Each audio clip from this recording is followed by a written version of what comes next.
За жил бүрийн 5 дугаар сарын 1-ний өдрийг одоо хуульчдын Борбоно өдөр болгон одоо тэмдэглэдэг. За энэ өдөрлөгт одоо бас хуулийн байгууллагууд бүгд оролцож иргэдэд үн төлбөргүй хууль зүйн зөвлөгөө мэдээлэл өгж ажилладаг байгаа. За Монголын нотариусуудын ахим энэ хуульчдын Борбоно өдөрлөгт анх зохион байгуулснаас эхлэн өнөөдөр хүртэл одоо 7 дахь удаа хамтран ажиллаж оролцож байна. За өнөөдөр манай Монголын нотариусуудын ахимын төлөөлөгчд энэ дэрж одоо иргэдэд хууль зүйн үн төлбөргүй зөвлөгөөхөөс гадна баримт бичгийн хуулбарыг одоо үн төлбөргүй өгчлөн гэж оролцож байна.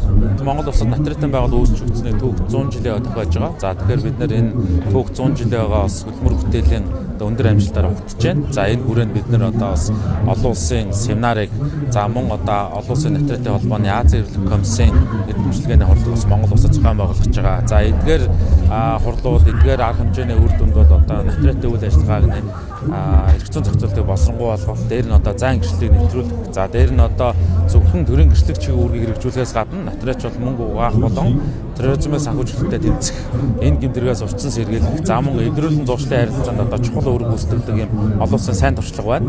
За эдгээр сайн туршлагыг одоо бас судалснаар нотариатын үйл ажиллагаа бас илүү боловсронгуй болгож илүү одоо иргэдэд ойр хүртээмжтэй болно гэж үзэж байна.